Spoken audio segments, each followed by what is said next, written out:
The rain had not yet stopped when Lieutenant Daniel Mercer first heard the distant rumble, low, metallic, and rolling across the French countryside like a warning from the earth itself. He paused on the muddy road, boots sinking half an inch deeper into the muck as he lifted his head toward the sound. It wasn't thunder. It was too steady for thunder, too purposeful, too numerous. Behind him, the men of Baker Company slowed, each of them listening in the same tense stillness.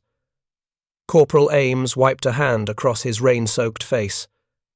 "You hear that, Lieutenant?" Mercer nodded.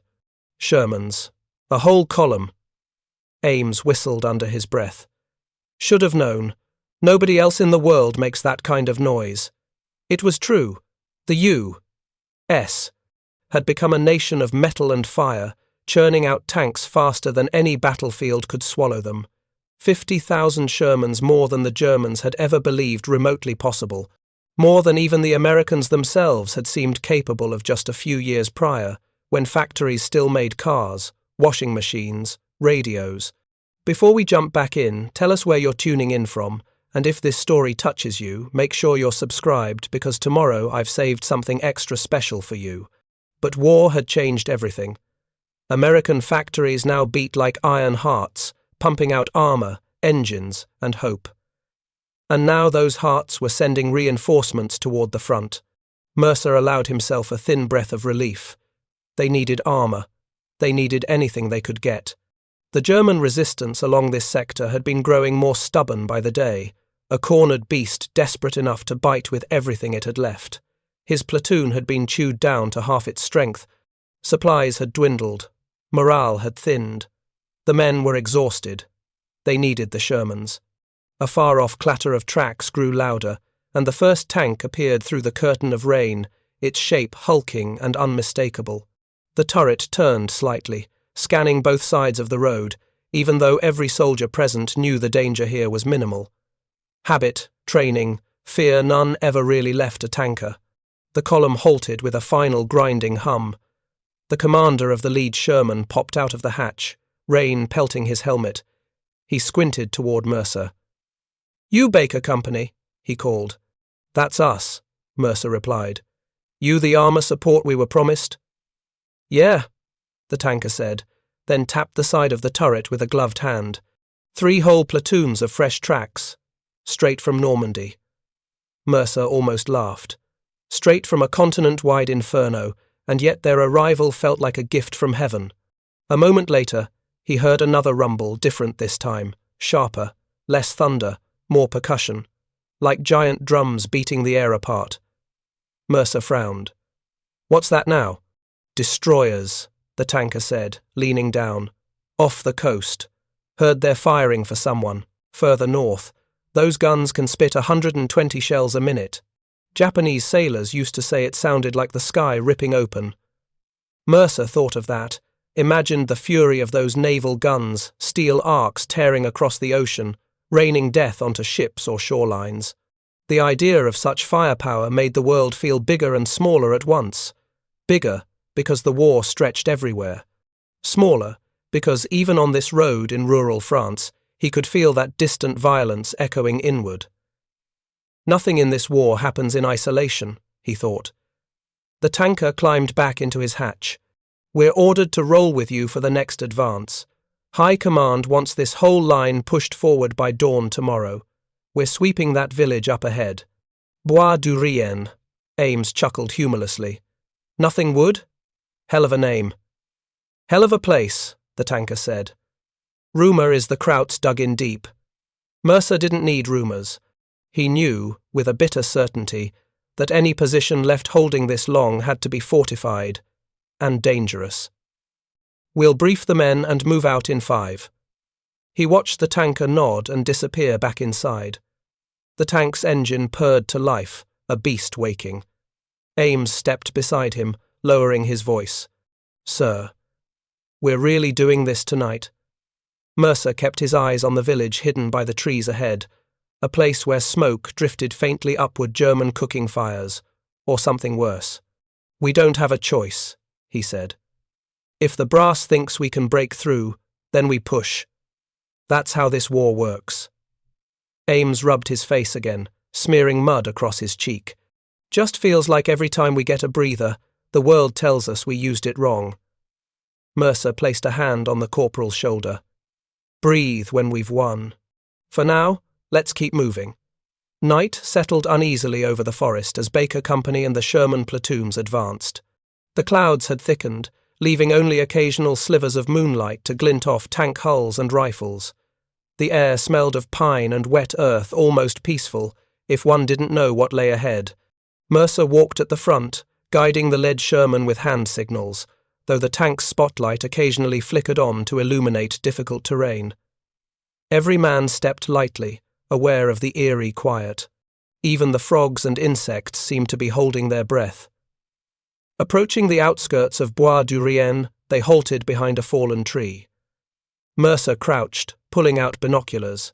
The village was a small cluster of stone houses and farm structures, their silhouettes stark against the faint glow of moonlight.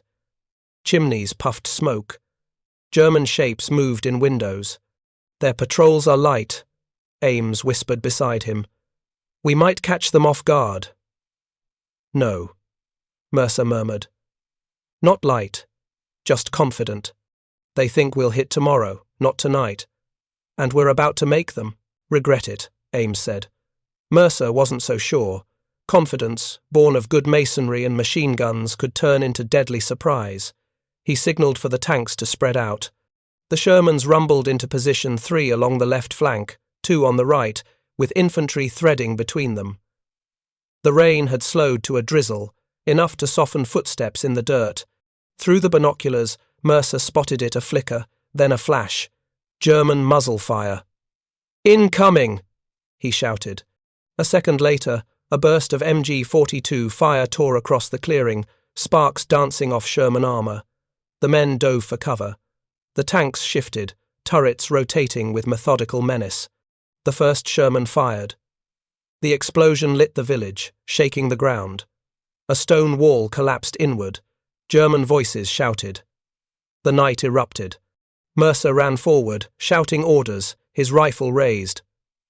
To his left, Ames's squad sprinted toward a low ditch, bullets kicking up dirt behind them. A machine gun nest in the farmhouse loft spat fire until a Sherman shell turned the upper floor into a cloud of splinters. More German fire crackled from the right. A tank to Mercer's flank swung its turret, but too late. A Panzerfaust streaked from a window, slamming into the Sherman's side. The tank reeled, flame licking outward. Preparing and narrating this story took us a lot of time, so if you are enjoying it, subscribe to our channel. It means a lot to us. Now back to the story. The hatch burst open. 2 crewmen scrambled out, rolling in the mud, coughing smoke. Mercer grabbed one by the arm. You alive? Yeah. The tanker wheezed, eyes wide with shock. For now. He shoved them toward the medics and turned back just as another scream of metal signaled the remaining Shermans pushing forward, guns pounding the village. The roar was deafening, each blast a hammer to the chest. But the Germans refused to fold. A force of them poured from a barn, firing as they advanced. Ames's squad met them halfway, the 2 lines crashing into a brutal exchange of close-quarter gunfire and shouts. Mercer sprinted toward the melee, raising his rifle, but someone else moved faster. A German soldier swung his weapon toward Ames, ready to fire. Mercer squeezed the trigger. The German dropped. Ames looked back, breath ragged. Thanks, Lieutenant. Mercer gave a curt nod and kept moving. The chaos thickened. The air stank of smoke, cordite, and burning wood. Flames began to climb one of the houses. A wounded German crawled across the ground, dragging himself away from the spreading fire. Another Sherman roared as it rolled over a fence, crushing it like matchsticks. Its cannon thundered again, blowing apart a machine gun nest that had been pinning down half of Baker Company. Mercer felt a strange surge of conflicting emotions, relief at the firepower the tanks brought, sorrow for the lives they extinguished, and awe at the sheer industrial force that had built them. Thousands of American BT, workers, men, women, immigrants, young mothers, old machinists, had labored to create these machines that now decided fate in places far from home. He wondered if those workers ever imagined this chaos, this destruction, this saving of lives by taking others. The battle tilted in their favor, but the Germans were determined. Small clusters stubbornly held corners and doorways, forcing Mercer's platoon to clear each building carefully. Then came the whistle, a high, ripping sound from above. Mercer's stomach dropped. "Mortars! Take cover!" The first shell fell near the well in the village centre, exploding into a plume of stone and dust. The next slammed into the side of a Sherman. The tank held, but the shockwave sent soldiers stumbling. More whistles, more impacts. The Germans were trying to regain control. Mercer crawled behind a half-collapsed wall, shouting into his radio. "Command, this is Baker. Mortar fire active in Bois du Rien. We need counter-battery." Static answered. Then, a distant thunder, not from the sky, from the sea. Mercer looked up in time to see the horizon flash distant but unmistakable. The naval guns, the ones the tanker had mentioned. Destroyers offshore were firing. It began as a low, rolling hum like faraway drums, but the sound grew and grew until it consumed everything. The earth trembled, the air quivered. Even the rain seemed to pause between drops. The shells screamed overhead, invisible shadows crossing the clouds. Then the world split open. The ridge behind the village erupted in a chain of explosions that tore trees from the earth and silenced the German mortar crews instantly. Fireballs clawed upward. Shockwaves rippled through the village, rattling windows and shivering stone walls. Some of the men ducked instinctively. Others simply stared in awe. Ames, crouched beside Mercer, exhaled. Holy hell. Mercer couldn't answer. He could only feel the vibrations in his bones, power unleashed miles away, yet hammering this village with enough force to change the course of the battle in seconds. The Germans felt it too. The enemy fire faltered. Their shouts turned frantic. Some ran. The Shermans pushed forward, seizing the momentum. Infantry followed, their confidence renewed. The battle's tide had turned. But victory was never a clean thing. Inside a smoking house, Mercer found one of his men, Private Lawson, lying against a wall, clutching his side. Blood seeped between his fingers. "Lieutenant," Lawson whispered, trying to sit up. Mercer knelt beside him. "Easy. Medics are on the way." Lawson smiled faintly.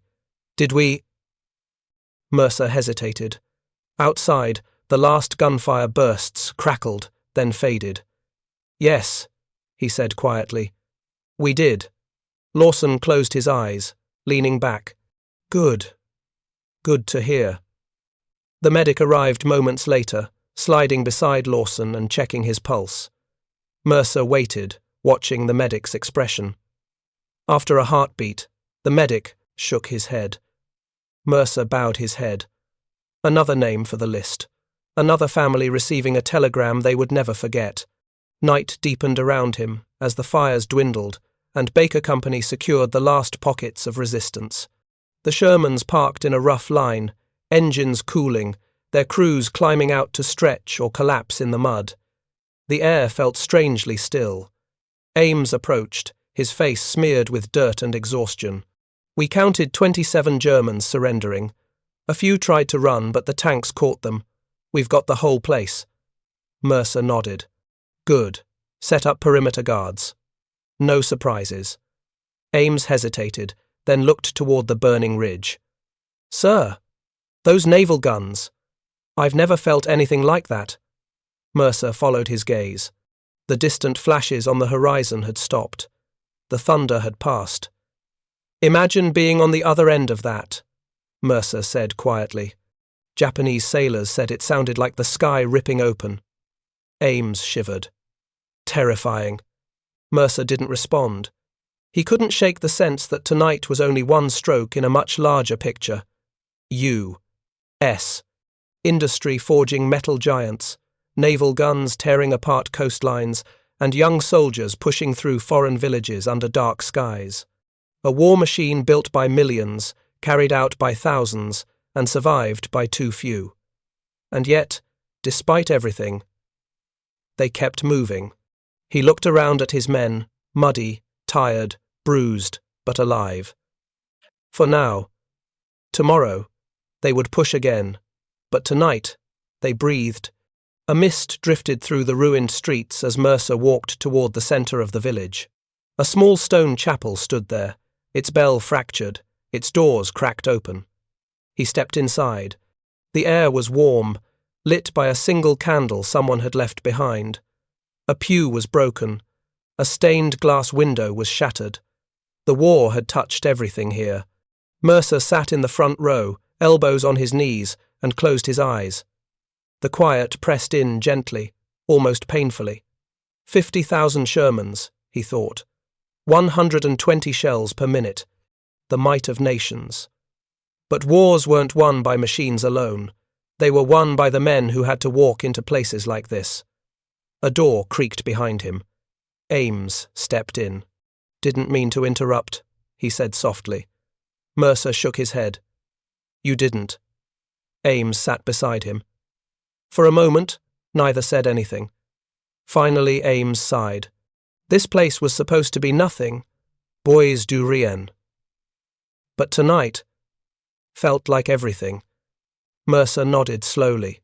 Yeah, it did. A gust of cold wind pushed through the broken window, dimming the candle flame. Mercer watched it flicker, stubbornly refusing to die. He hoped his men had a flame like that inside them, something small but unbreakable. They would need it. Tomorrow would come soon. And the war wasn't finished with them yet. Dawn crept into Bois du Rien with a pale, reluctant light, the kind that made the smoke rising from shattered buildings look like ghosts drifting upward. The rain had stopped sometime in the night, leaving behind a damp chill that crawled under every collar and sleeve. Lieutenant Mercer stepped outside the chapel, his breath misting. The village smelled of wet ash and burned timber. A few soldiers were already awake, moving slowly through the streets, checking wounded prisoners, repairing gear, whispering to each other as though loud voices might wake the dead. Ames approached with a clipboard he must have scavenged from somewhere. His helmet sat crooked on his head. "We've got casualty tallies," he said. "Could have been worse." Mercer nodded, though the words "could have been worse" never comforted him. "Not anymore." "Armor crews?" Mercer asked. "4 wounded, 1 missing," Ames replied. "Tank from 3rd Platoon, the one that took the Panzerfaust, reports their loader wasn't accounted for after the fire started." Mercer frowned. "Name?" "Private First Class, Raymond Hale." Mercer closed his eyes briefly. He didn't know Hale personally, but tank crews were tight-knit. A missing crewman wasn't just a number. It was a hole torn right out of a machine that relied on every man inside it. "I'll send a search team," Mercer said. Ames shook his head. "Already did. Nothing yet." "Keep looking." Ames hesitated. "Sir, with respect?" The fires were intense. If he was still inside— "We keep looking," Mercer said, firmer this time. Ames lowered his gaze. "Yes, sir." A silence settled between them until a pair of tanks rumbled to life down the road, engines coughing as they warmed up. An engineering crew was clearing debris to open the path forward. The war didn't pause for grief or uncertainty. "Orders came through," Ames said, glancing at the clipboard. "We're pushing east by early afternoon. High Command wants to link up with the 4th Armoured before nightfall." Mercer's jaw tightened. No time to bury the dead. No time to reflect. War never waited. "Burn the German weapons, keep their rations, and check any surviving maps or documents," Mercer said. "Then get the men ready to move." Ames nodded and trotted off. Mercer turned toward the village well, where a group of soldiers stood around a map spread across a crate. The armor commander, Captain Lorne, looked up as Mercer approached. "Morning, Lieutenant," Lorne said, voice gravelly from smoke and exhaustion. "Your infantry fought like hell last night." Mercer didn't smile. "Your tanks kept us alive." "That's the deal, isn't it? You boys keep the krauts off our sides, we keep their holes out of your bellies." He tapped the map. "Next objective is a crossroads town called Saint-Marthe. The Germans have supply lines running through it. If we take it, we choke their whole sector." "Any intel?" Mercer asked. Just that the Krauts aren't giving it up. They've got armor. There. Lorne's finger landed on a small hand-drawn symbol. Panthers. Maybe 2. Maybe 5. Intel's fuzzy. Mercer exhaled slowly. Panthers. Better armor. Better guns. Deadlier in every way compared to the Shermans. But the Shermans had one advantage. They were everywhere. Built fast, built in numbers, built by the tens of thousands. He hoped numbers were enough today. Lorne folded the map. We move out at 1300. Mercer nodded and walked away, the weight of what lay ahead settling on his shoulders like a wet blanket. By midday, the column was ready. Baker Company marched alongside the Shermans, which rolled in staggered formation, their tracks grinding the softened mud. The sky was still overcast, the clouds heavy and grey. Ames walked beside Mercer. Still no sign of hail. Mercer didn't respond immediately. The missing loader had carved a quiet ache into the morning. Not knowing was worse than knowing. Then we tell his crew. Mercer finally said. They deserve that much. Ames nodded solemnly. They reached the crew, 3 men sitting on crates near their damaged tank. Their faces were hollow, smeared with soot, eyes red from smoke or grief. Maybe both. Mercer crouched beside them. We searched, he said quietly. Everywhere we could. We're not giving up, but... We have to move out now. The gunner, a stocky man with a scar along his jaw, swallowed hard. Ray's tough. Maybe he got out. Maybe he did, Mercer said. We'll keep looking when we circle back, I promise. He didn't know if that promise could be kept, but he offered it anyway. The gunner nodded slowly, clenching his jaw. Mercer stood. They had to move. The tank column advanced along a narrow forest road, trees arching overhead like skeletal ribs. The soldiers marched in silence, except for the murmur of gear and the distant rumble of armor. Birds scattered as the tanks passed, their wings cutting the silence briefly before fading again. Mercer scanned the woods constantly. Something felt wrong. Too quiet, too still. Ames felt it too. I don't like this. Neither did Mercer. He walked closer to the lead Sherman and tapped the side of the hull. Lorne's head emerged, helmet askew. What's up? Lorne asked. Feels like a kill zone, Mercer said. Narrow road. Thick trees. Perfect ambush terrain. Lorne grunted. Yeah. Can't bypass it, though. Too much mud off-road. We're rolling through. He ducked back into the turret. Mercer signalled the men to spread out slightly along the ditches on either side of the road. They pressed onward. Minutes passed. Then something flashed. Mercer didn't think he reacted. Down! A streak of fire shot between the trees and slammed into the side of a Sherman. The explosion was instant, erupting in a roaring plume of flame. The tank lurched violently, tracks grinding to a halt as smoke billowed upward. Panzerschrecks! Ames shouted. More! Streaks flashed from the trees. Another Sherman took a hit, this one glancing off the angled armor, leaving a black scorch but no penetration. The tanks roared in response, turrets swiveling wildly, cannon blasts shaking the forest. Mercer sprinted toward cover, shouting orders. Flank right! Smoke out the tree line! The men moved like shadows, diving into ditches and hugging the earth as bullets shredded leaves overhead. A German machine gun opened up, stitching a deadly line across the road. 2 soldiers went down before they hit the ground. Suppressing fire! Ames yelled. Mercer saw a squad of Germans advancing through the trees, rifles raised, eyes cold and focused. These weren't green defenders. These were seasoned troops. He fired 3 times, dropping 1. A mortar shell crashed nearby, showering dirt onto his helmet. The forest became a furnace of noise artillery, rifles, tank guns, shouted commands in 2 languages.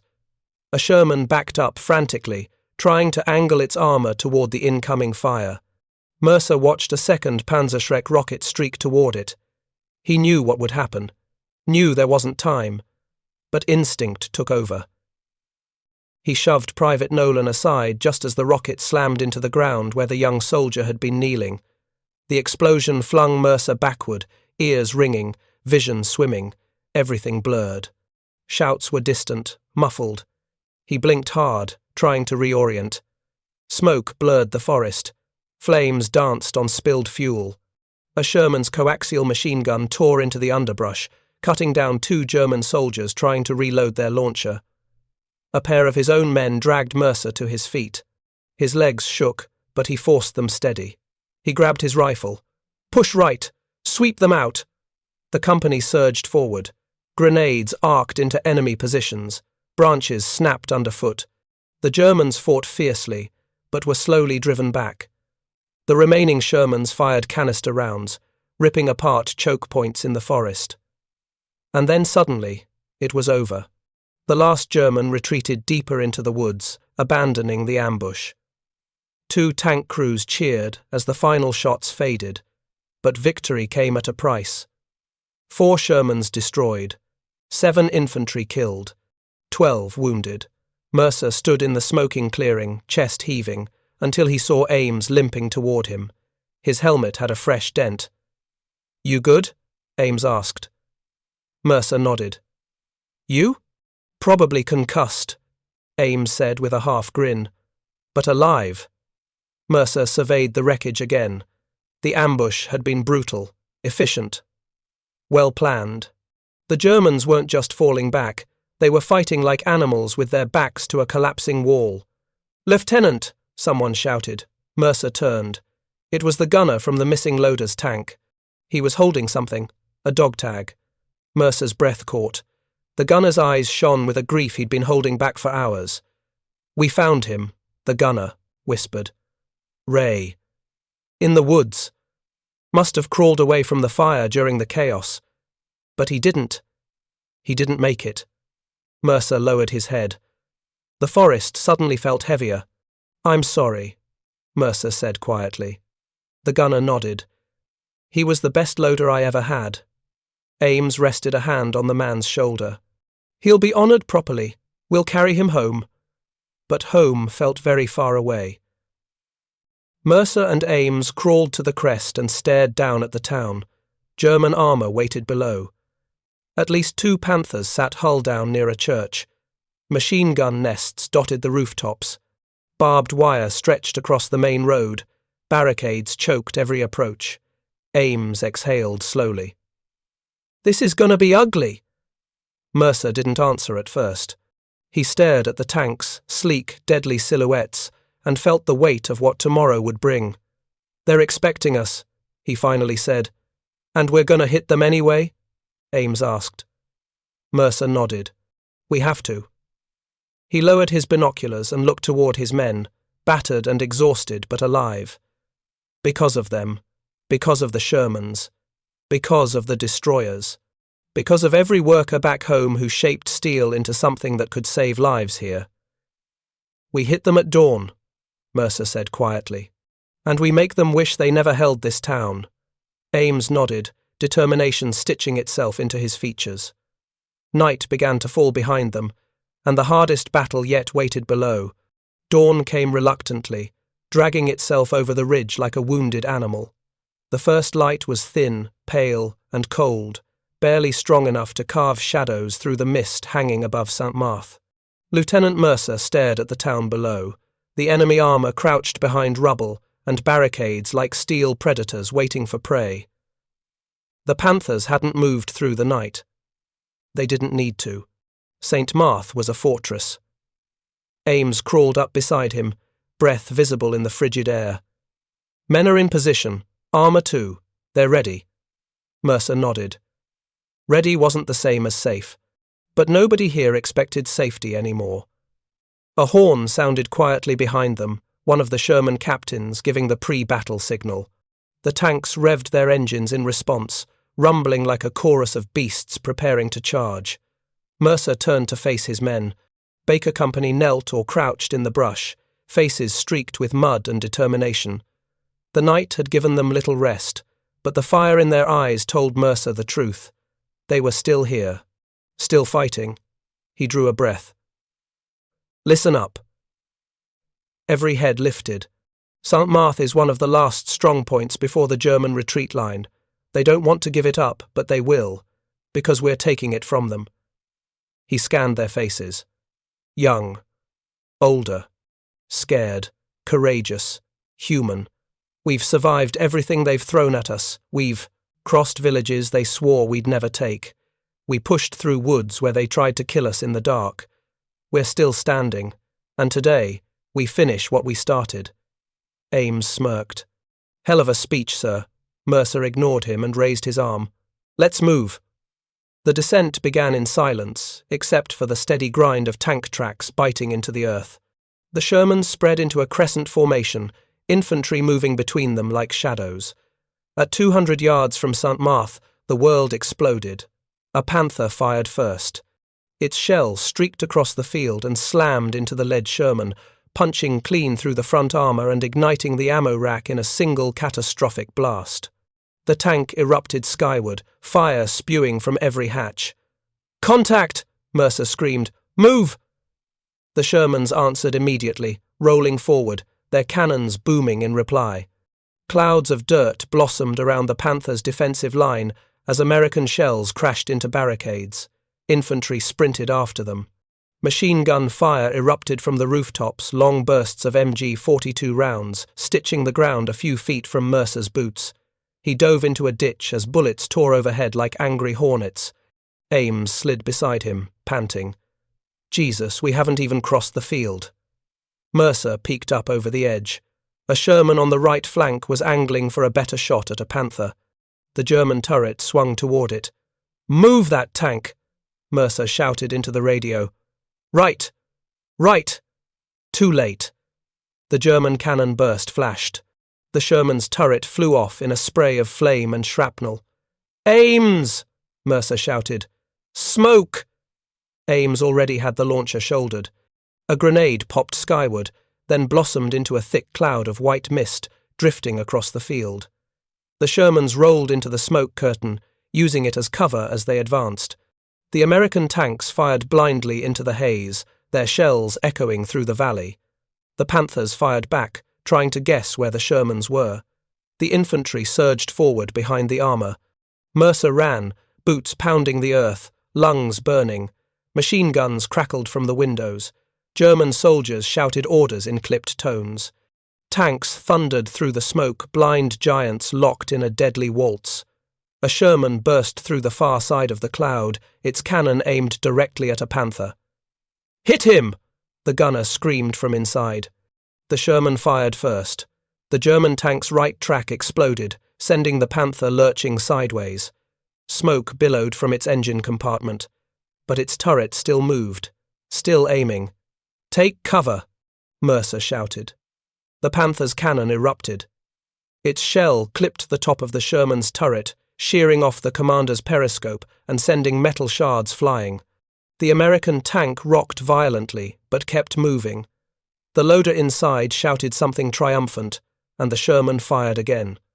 The Panther's turret blew outward in a flash of fire and steel. Men from Baker Company cheered even as bullets hissed past their ears. Mercer pressed against a stone wall, catching his breath for half a second before pushing on. They reached the outskirts of the town. The fighting became brutal, close, personal. German infantry fired from windows only feet above American positions. Grenades clattered across the cobblestones. Rifle fire cracked through narrow alleys. A Sherman tried to angle through the main road, but ran over a hidden mine, exploding into a fireball that rolled down the street like a wave of molten light. Ames ducked behind a water trough, gasping. "We need to clear those machine guns!" Mercer pointed to a 3-story house where an MG-42 crew raked the street with suppressive fire. "That one first!"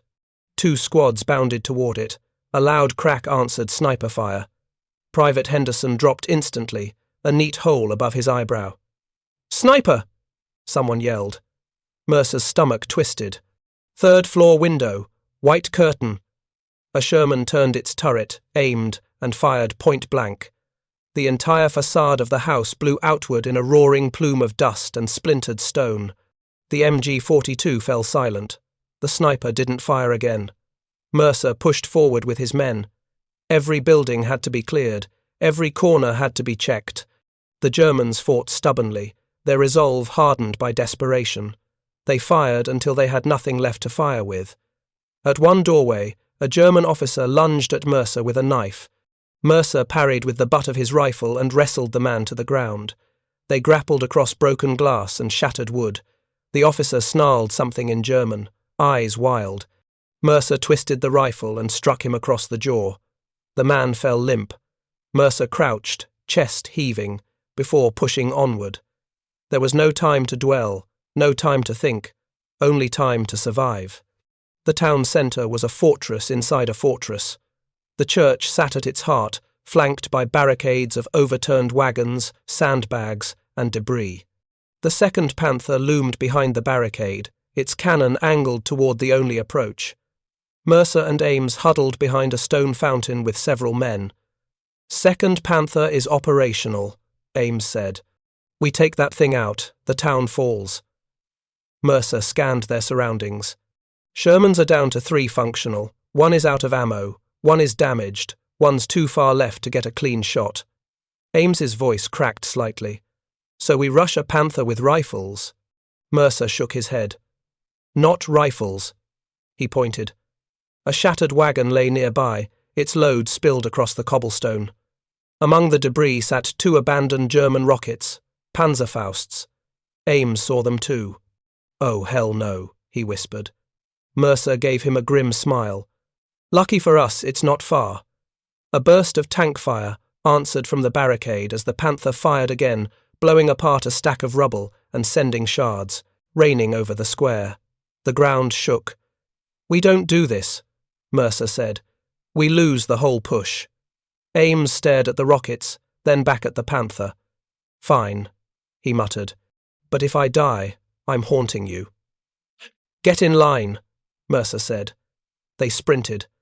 Machine gun fire erupted instantly, stitching the ground around them. Mercer dove behind the wagon, Ames sliding beside him. Bullets cracked the wood inches from their heads. Mercer snatched one Panzerfaust and primed it. Ames grabbed the other. "We fire together?" "Together." Mercer nodded. The Panther began rotating its turret toward them, sensing the threat. Mercer took a breath. They rose as one. The Panther fired. The blast tore through the opposite side of the square, the shockwave nearly knocking Mercer off his feet. He aimed. So did Ames. "Now!" Mercer shouted. Both Panzerfausts streaked across the square, twin trails of smoke cutting through the air. They struck the Panther almost simultaneously, one hitting the lower glacis plate, the other slamming into the turret ring. The explosion was deafening. The Panther rocked backward, flames erupting through the hatches. A moment of stunned silence followed, then Baker Company surged forward with a roar. They overwhelmed the remaining defenders in minutes. Within half an hour, St. Marthe was theirs. Mercer stood outside the burning Panther, hands on his hips, chest heaving with exhaustion. Smoke curled upward into the grey morning. Ames limped toward him. "Next time we do something that stupid," he said, "I'm writing my will on your helmet." Mercer managed a tired grin. "You'd need better handwriting." Ames snorted, then looked around at the ruined town, the small victories, the enormous cost. "You think this war's ever gonna end, Lieutenant?" Mercer didn't answer right away. The smoke stung his eyes. Or maybe it wasn't just smoke. "It has to," he said finally. Ames followed his gaze toward their surviving Shermans, scarred, smoking, but still standing. "Those factories back home," Mercer murmured, almost to himself. "They'll keep sending what we need. Tanks, guns, ships, destroyers, everything." Ames nodded. "And we'll keep fighting with what they give us." The church bell, somehow still intact, cracked in the heat and fell, clanging onto the cobblestone. Mercer watched it roll to a stop. "We're not done yet," he said softly. "Not even close." St. Marthe was theirs. But the war was far from over. Dawn crept over Manus Island in a thin grey sheet, brushing the corsairs with a cold, metallic sheen. Reese sat alone on an overturned ammunition crate, elbows on his knees, goggles dangling from one hand. He wasn't really cleaning them, just turning them over and over, letting the silence settle into him. The others were waking slowly, voices drifting from the tents, but the morning still felt fragile, like a held breath. He kept thinking about the belt, the wrong belt, the one that shouldn't have worked yet always did, but only for him. Every time he fed it into the guns, he felt something tighten in his chest, a blend of dread and obligation. Fate shouldn't be mechanical, but somehow his seemed to be. Bootsteps crunched behind him. "You're up early," Captain Arlen said, holding a mug of coffee. "Pilots who beat the sunrise worry me. Means they're thinking too much." Reese didn't look up. Couldn't sleep. Nightmares? Not exactly. Arlen sat beside him, steam curling from his mug. "The men are starting to treat you like you're bulletproof. That's dangerous." Reese exhaled slowly. Men who believed in legends flew toward fire expecting miracles. "I need you alive," Arlen said. "Recon spotted more Zero activity than usual near Kavieng. We're flying at 0700. But listen, you don't have to go." Reese finally looked at him. "Sir, you've done the work of 3 squadrons these past weeks. If you want a day, take a day." The offer hung in the air. A rare gift. A way out. But Reese shook his head. "I'm going," Arlen sighed. "I figured. Just don't make a legend today. Make it back." The words lingered as Reese stood, slid on his goggles, and walked toward his Corsair. The squadron lifted into a sky already beginning to heat, the Corsairs slicing through rising thermals. Below, Manus Island fell away into green and blue geometry. Reese flew in the second element today, Arlen's insistence. "Even heroes need formation," he'd said. Reese wasn't sure if it was protection or pressure. Clouds thickened ahead, a towering wall bruised purple. "All elements, close up," Arlen radioed. "Storm's ugly." They dove straight in. Thunder swallowed the world, water hammered the canopy, wind slammed the plane sideways. For minutes there was nothing but turbulence and disorientation, a blind, shaking tunnel. Then the sky split open, clear air. Sunlight. And below them, an entire Japanese convoy, ships spread like stepping stones across the bright water, cruisers, escorts, transports. Above them, swirling like vultures, were dozens of Zeros. Reese heard someone swear softly. Arlen's voice came steady. "Looks like the weather threw us a welcome party." A moment later, the Zeros dived. The first wave struck like falling stars, white trails cutting straight through the formation. The Corsairs broke apart instantly, rolling into spirals and banking hard into defensive arcs. Reese snapped right, a burst of tracer fire shearing past his canopy. "Reese, bandit on your 6. He rolled, dove, felt the Zero flash past him, its pilot overcommitting. Reese climbed into its blind spot, lined his shot, and fired. His guns roared, the belt feeding perfectly every tracer marching up the Zero's fuselage. Flames erupted as it spiraled down. But there was no time to watch it die. 2 more attackers sliced in. Reese dove between them, feeling the air crackle under the strain. A tracer clipped his wingtip. His plane jolted. He steadied it instantly. Arlen's Corsair flashed across his view, tail smoking. "Arlen, you hit?" Static. Then a ragged breath. "Still here. Keep them off me." Reese climbed for altitude, punching through a gap in the melee. From above, the scene was chaos, smoke, fire, arcs of tracer, the ocean glittering beneath the violence. Then he saw it, a lone silver Zero sliding behind Arlen with surgical precision. An ace. Reese dove so hard he felt his ribs compress. The Zero fired. Tracers ripped into Arlen's fuselage. "Brake left!" Reese yelled. Arlen turned, but too slowly. Reese lined up the shot, breath steadying. The belt hummed through the wings, that strange, flawless rhythm that belonged only to him. He fired a single, perfect burst. The tracers hit the Zero dead on, punching through cockpit and engine in one sweeping arc. The fighter blew apart mid-air, fragments spinning away like burning paper. Arlen's plane wobbled, trailing smoke. "Arlen, talk to me." A long pause. Then, "Still in one piece.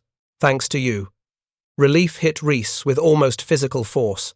But the sky was still thick with aircraft, the Japanese pushing them steadily downward, trying to herd them into the ship's anti-aircraft range. He banked left, cutting across a trail of smoke. More Zeros rising, more Corsairs diving. The battle was far from decided, and something felt wrong. The air was shifting, wind sliding in from the west, the kind that carried storms. Another front was rolling in, fast enough to swallow the horizon. Reese steadied his breathing. His hands were cold around the stick. He knew now whatever force had threaded that incorrect belt into his guns wasn't finished with him. Every time he pulled the trigger, it felt less like chance and more like a debt being collected. Some men got one miracle. Reese kept getting asked for more. He pushed the throttle forward. The Corsair roared. The storm line darkened. The enemy regrouped. And Reese dove straight back into the fire, knowing fate was not through with him, not yet. Up next, you've got 2 more standout stories right on your screen. If this one hit the mark, you won't want to pass these up. Just click and check them out. And don't forget to subscribe and turn on the notification bell so you don't miss any upload from us.